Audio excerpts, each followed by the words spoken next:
for this conversation. Yeah. He's going to join us in a minute. First, the NFL playoffs are wrapping up, and that means FanDuel is in playoff mode. And when it's in playoff mode, FanDuel users can get a profit boost pack waiting for them inside the app during every playoff game. You may be asking yourself, what is a profit boost pack? Well, it gives you even bigger playouts while you're playing games during the NFL playoffs. Just visit FanDuel.com, an official sportsbook partner of the NFL, the official sportsbook partner of the Ultimate Cleveland Sports Show, and grab your profit boost pack every NFL playoff game day. There's just 2 left this season, so don't miss out while you can still make more money. And with that, we are thrilled to welcome in for the first time former Browns coach, over 2 decades in the NFL. It is Mike Pettine. How you doing today, Coach? Thanks so much for joining us. Hey, I'm well. Thank you so much for having me. Yeah, Coach, it's great to have you with us. And does everybody still call you Coach? I mean, is it once a coach, always a coach? Yep. Well, I mean, technically my contract runs for another 10 days, so. Okay. But my grandkids call me Coach, so I don't think that's going to change anytime soon. You don't look old enough for grandkids, Coach. You look young, man. No, we got 4 of them. Wow. Where's home now currently? And into retirement, where are you going to be living?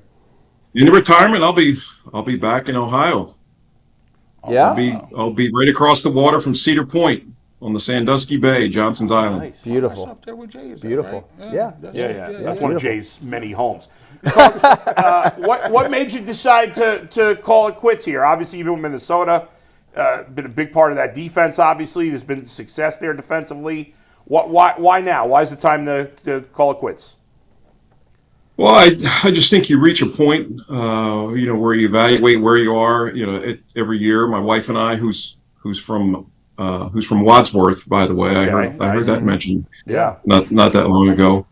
I think you reach a point where it's like, your time becomes more important than money. And, we've, like, as I mentioned, 4 grandkids, 6 kids. My wife and I each have a parent who's in their 80s. They're doing okay, but we want to be able to spend more time with them. And just the grind of the league, it's tough. And I think, I'm in a position now where I can step away. I don't know if I can declare this as being a permanent thing. But the time that I took off after Cleveland, that I needed, so I could feel like I could see colors and smell smells again. That was one of the best years that I've had. And it's just, there's so many things that you want to do and you just can't do it. So I was going to step away and get right mentally and physically and make an evaluation down the road.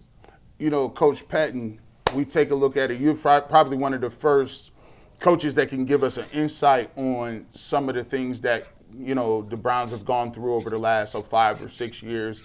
Kevin Stefanski being here, and he's dealt with a very highly publicized, quarterback room. And like yourself, we've had Brian on the show, real good guest on the show multiple times, and he's talked about kind of the spotlight and how things went during that time period with Johnny. Can you explain to the people out there, how is it dealing with a very, I would say, high-profile quarterback in a high-profile competition with a guy who's from here, and Brian Hoyer, who had lots of fans, and then Johnny being a guy that was just, obviously it was, bigger than life for some people. How was that, trying to manage that, and what were some of the challenges doing that as a head football coach and trying to get guys to kind of buy in? How much time do we have? Oh, we got all day. All day. As much as you need, yeah. Obviously challenge is an appropriate word.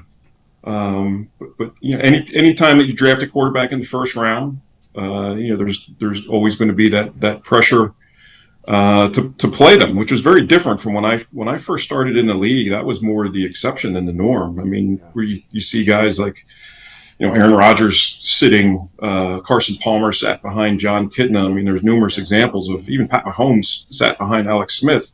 That's always the ideal thing, is that you can have your young quarterback learn. I mean, it's a very different world, very different speed of the game going from playing in college to the NFL. And unfortunately, that trend has completely flipped. It's rare that you see a quarterback, because we're so much in the age now of instant gratification, and we have to play this guy. So yeah, I mean that pressure was there, but I think we did a good job as a staff. We wanted to do what was best for the football team. What lineup, wasn't just quarterback, any other position, gave us the best opportunity to win in that given week. And those were the decisions that we made, in a vacuum. We didn't really listen to anything coming from the outside. But it's there, and it's a challenge, and it's head coach. That's why you get paid to deal with things like that. Mike, as someone who's been through it, I mean, you have the unique perspective, unlike so many other people in this world, of being a former head coach in the NFL, but also head coach of the Browns. They are looking for another head coach right now. The second interviews are underway. If you had a moment alone with the next head coach of the Browns, what's one piece of advice you'd give him, knowing what you know now a decade later?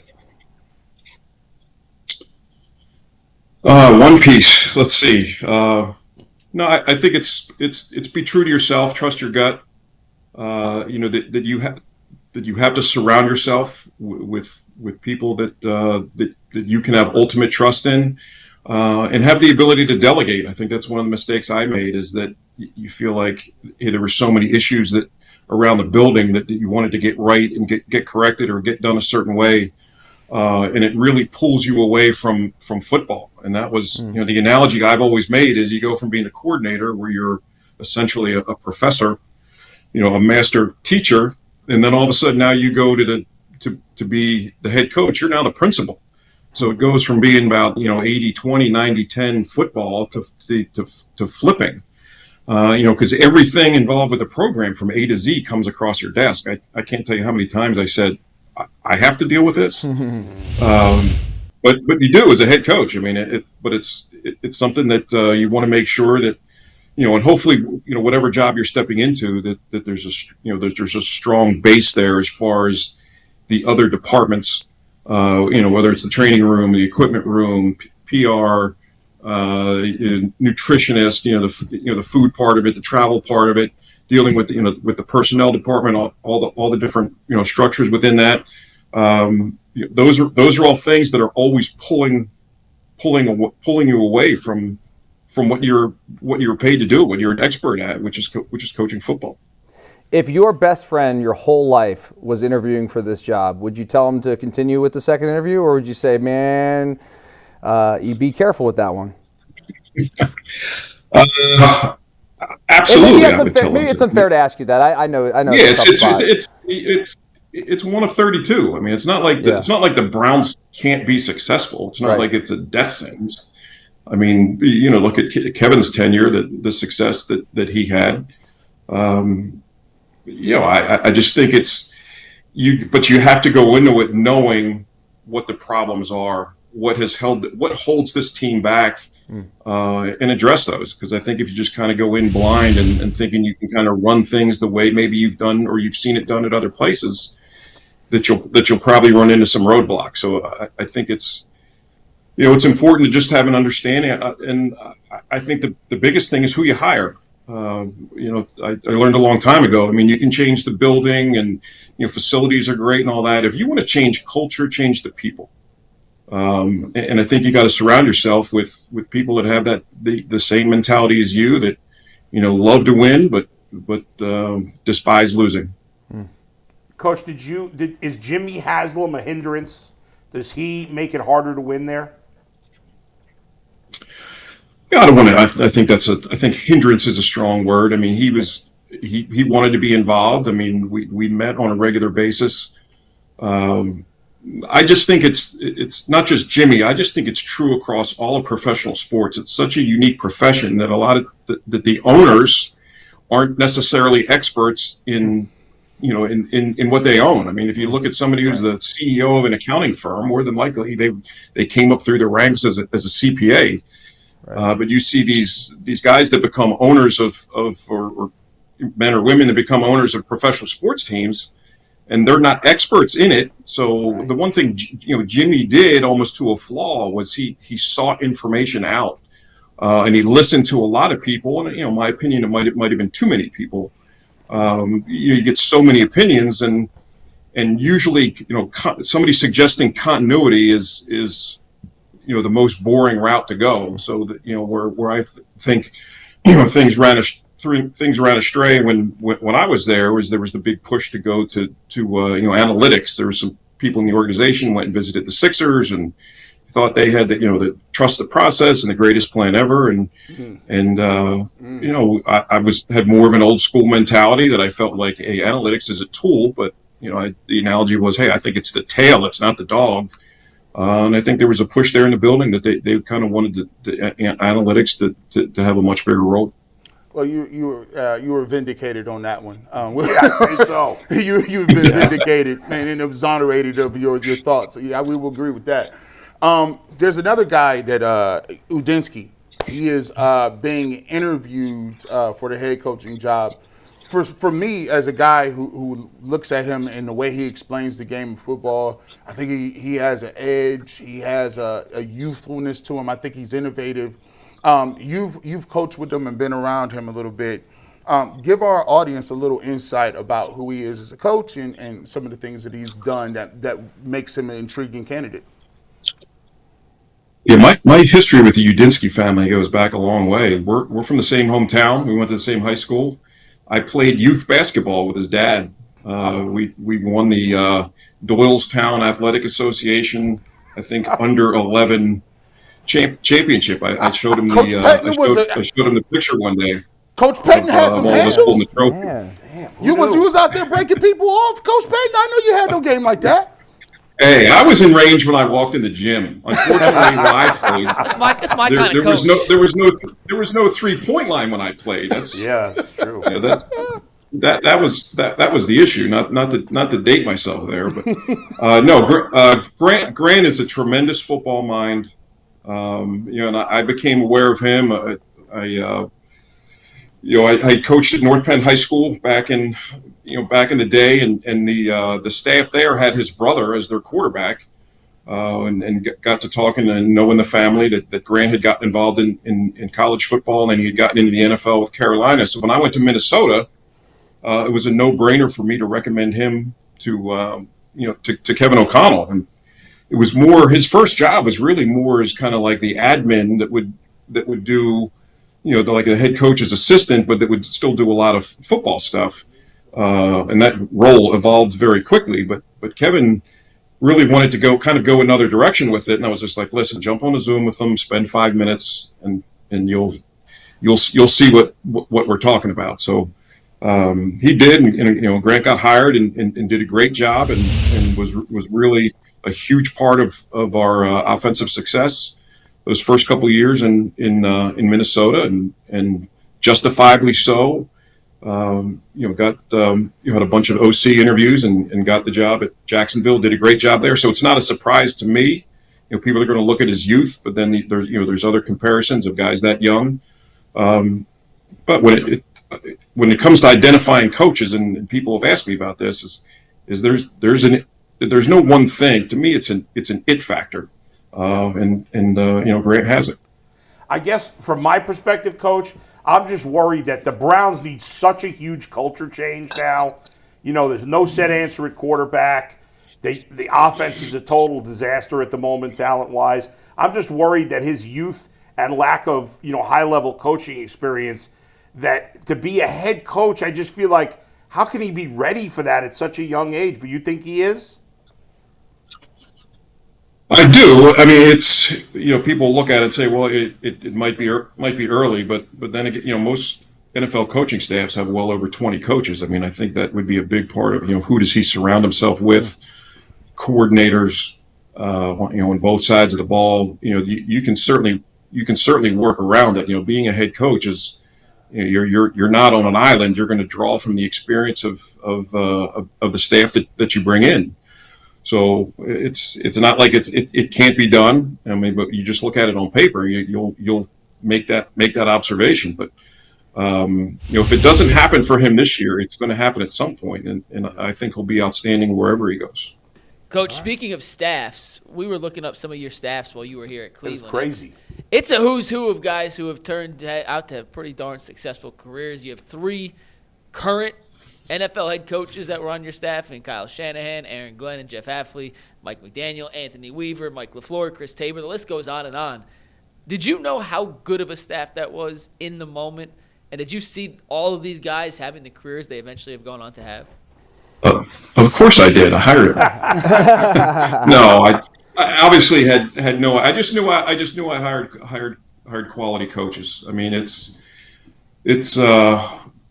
such an important thing, and I think that's where a lot of people don't realize when you're interviewing for head coaching jobs is you can have a great interview, but if your list of assistant coaches of guys you want to hire is not good, then you're really diminishing your chances of getting a job. But when I look to hire those guys, I mean, they're all very different, but there's a lot of common threads there. And I think one of the biggest things is none of those guys are afraid to have a hard conversation, and I think that's what's missing in football today. It's, missing probably in a lot of other places, but the ability to be able to look somebody in the eye and say, your idea of what's good enough does not meet my idea of what's good enough, and it needs to get better, as long as it's done in a respectful manner. I just think over time, I just think that's become, the tough conversation has become a lost art. I mean, or it's frowned upon. You want to bring up something that's going to rock the boat a little bit. You get a label that I don't know if I can necessarily, it starts with an A, that I don't know if I can necessarily say, but I just think that's what's missing. I mean, football is a tough sport for tough people, and you got to be able to look people in the eye and tell them when what they're doing isn't good enough. And as like I said, as long as it's done respectfully and you have a path for them to get to where they should be, and that was something I always looked for in coaches. Somebody that wouldn't shy away from having those conversations. That's kind of why I wanted Brian Flores to be the next coach of the Browns, but obviously either he's not interested or they're not interested. I don't know. I know he has that reputation. You worked with him. He was tough on the players in Miami, and I think he's been vindicated. What's your thoughts on Coach Flores? Probably not many that I would prefer to share. I mean, we didn't see eye to eye on a lot of things, and that's why I spent this past year on offense. I was there in 24 and 25, or 23 and 24 on defense. So, I'll take the high road on that one. Okay, well, let me ask you another question. You may want to take the high road on too. I don't know, but we've talked with Brian Hoyer a couple of times, and obviously your first season here, you guys got off to a great start. I remember when you beat the Bengals in that night game. 7-4, baby. We jumped on the air, and I was like, the Browns are going to the playoffs. The drought's over. And we all thought that your hand was forced to play Johnny Manziel. Is that true? No. It wasn't. I mean, would have weekly conversations with ownership and with personnel. Yeah. We loved coaching Brian, but if you look at it statistically, when I said you want to give the team the best chance to excel, there were some issues with turnovers, and just some of the decision making on plays that we just got to the point where we felt like we needed to make a change.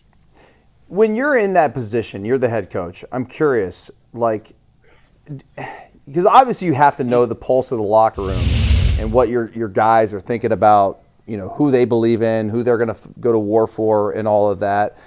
How do you take that pulse? How do you kind of have a feel for? I mean, obviously you're probably talking to your veteran leaders on the football team, but because we have a similar situation now. Like this year, we had Shador. Everyone wanted to see Shador, but you had Flacco, you had Gabriel playing, and all these things that were going on. But there was this push to play the young kid who everybody wanted to see, and it was very similar to when you were here in those 14, 15 with Manziel. Everyone wanted to see Johnny play, Johnny football, the money signs. It was exciting. Look, I'm not gonna lie, it was exciting until he played. And that's how it is. But the question, I guess, I'm long-winded question is, how do you know that it's the right move for your locker room? Well, I think most NFL coaches, I was one of them, and Kevin O'Connell's been one in Minnesota. Is that some people will do it informally, Ours was more formal. Minnesota's was more formal, where you basically have however you want to refer to it, but a leadership council. Yeah. Where maybe you have it's the most senior player, whether it's in every position room or however you want to identify it, whether it's a handful of, a handful of guys that you feel like, would have a, pretty good pulse of it. And you meet with them on a regular and you talk to them. And I think the other source of information that I think is that hopefully most coaches use is the weight room. The strength and conditioning guys usually have a really good pulse of, they're around those guys every day. They have great conversations with them. They hear a lot of stuff. The players, tend to trust those guys because they're helping them take care of their bodies. And those guys usually have pretty good insight. Not that we're looking for them, to give up, snitch type information, but those were guys that you at least wanted to talk to say, hey, listen, what is the pulse? How are these guys feeling? What's the attitude this week? Do we need to scale back practice? Just those types of questions that's great. If you have a really good strength staff, they can provide information like that to you. Did you know Johnny was in Vegas before the media found out that last game? Can you give us something? Can you give us something on? No, it doesn't matter now. You're picking at some scabs here. I'm going to have to see if I rack my brain. Coach. First off, I will say this. To be honest with you, I think we did. Bull and I, by the way, Mike. Sorry to interrupt you. Bull and I have been the biggest Mike Pettine defenders since you were fired. We're the only coach the Browns have fired in the more than 15 years we've been covering the team that we thought got a raw deal by the team. The only coach. So with that being said, and I'm honored by that. We're on your side. We're on your side. Yeah. Well, and Bull, I'm honored by that because you're the self-proclaimed king of petty. So 100% the king of petty. Yeah. You can't. That means a lot to me. Yeah. It should. Petty LaBull. It should. I'm curious. Do you? I'm pretty sure you guys. I mean, you both coached a long time. You never coached with Jim Schwartz, but unless I got that wrong. But you must know him all these years in the league. Because he's obviously in the mix. He's done a great job. I'm trying to get some Manziel dirt here, and you want to ask about Yeah, Schwartz? I'm sorry. Well, he don't want to talk about it. It's old news. You want to let him move on? Yeah, we're gonna let him move on. You just blink twice. Yeah. I want you to your thoughts on Jim Schwartz. All right, fine. We'll let you off the hook, Mike. No, all good. I'm a fan of Jim's. I've known Jim for a long time. We had connections back in the days when I was with the Ravens. So yeah, I think he's an outstanding coach, great mind. I've learned a lot from him, having conversations with him, and watching the film that they put out. But I think he's a bit of a unicorn nowadays because, as I said, this is a tough sport for tough people, and he's not afraid. He's very open about having those hard conversations, which unfortunately can rub some people the wrong way. But it's a results-based business, and Jim's proven over time he can get things done. Coach, you talk about having tough conversations. As a defensive-minded head coach, and that's where you spend your time, and obviously you said you moved to the offensive side of the football as well. I'd love to get your insight on the state of quarterback play in the NFL. It seems as if the quarterback play is a lot up and down. You haven't seen the level of sustained greatness that you've seen, and I mean, I guess the NFL is kind of tough. It's kind of hard to play the position. That's one thing, but your thought on, the way quarterback play is taught, the mentality, and what do you think the state of the game is at the quarterback position as you watch these NFL playoffs? Well, I think that the game has evolved for quarterbacks over time. It's well documented, but back when I first got started in the league, most quarterbacks were what you would consider the statue type. That they weren't going anywhere, that you kind of knew where they were going to be in the pocket. And, the Mike Vicks of the world were such an anomaly. And now it's flipped completely where in order to be successful at quarterback in the NFL, it's no secret, is you have to be able to extend the play. And that's the hardest thing on a defense. When you start to prep for an opponent, the first thing you're going to ask is, can this guy extend the play? how well does he move? Does he scramble? Does he throw well on the run? Do we have to put a spy on him? Because you can do a great job defending the original play, but when it breaks down and the quarterback can get out and make plays, with his feet, or whether it's finding somebody on the move, and they've the offenses do a great job at coaching up receivers on how to get open when the quarterback gets out. That I think that has to be a part of today's game for when you take into account when you're evaluating a quarterback. Also, the quarterback, whether it's designed quarterback run, as long as it's done in a healthy manner, that you can run some of those runs without really exposing him to some. But that really creates a problem, for defense, because a while ago it was the Wildcat, so it was almost where you felt like, hey, they're getting an extra blocker at the point of attack. Defenses adjusted to that, I thought, pretty quickly, but then you get the same thing when you can have design quarterback run. So those are things that I think have to be a huge part of quarterback nowadays. But I think you have to be able to be adjustable from a coaching standpoint. I mean, if you have a veteran guy that can handle a lot of information, that can process quickly, that's great. But if you have a guy that's essentially a rookie or is a rookie that you have to, you might not be able to go to the depths of the playbook that you want to go to, that you have to do things that he's confident in, and that have still at least have a chance to be successful. So I think as a quarterback coach or as an offensive coordinator, that I think adaptability to who you have is a key thing. Coach, last thing for me, real quick. I'm sure you watched all the great playoff games this weekend, or at least have seen all the highlights. The Bills game, the controversial Brandon Cooks interception, no interception, catch, no catch. What did you think it was? If you had to guess, or do you not even know? Because I don't know what it is. Well, the way I look at it is if the defender wasn't there, would he have completed the catch? Like that. That's where you kind of have to go, because if the ball was coming out and the defender just happened to be there and absorbed it and caught it, then it's a turnover. I thought the following day, the Devontae Adams one, I thought that was pretty clear that was that he caught that. But and that's tough, and it's easy when you're going frame by frame, watching a replay. But when it's real time. And I just think there's still probably a little bit too much gray, and what's a catch and what isn't a catch. Yeah. You fall back to the 100 guys in a bar rule. Hey, does that look like a catch? Did that look like a catch to them? But it's tough to define, and that's why I think that as much criticism officiating takes nowadays, I think some of it is they're limited by how the rules are laid out. Coach, let's end it with I got a couple of rapid-fire questions, quick answers. You ready? Sure. He looks freaking thrilled, man. All right. Josh Gordon, if he'd stayed out of trouble off the field, would he have been a Hall of Famer? Yes.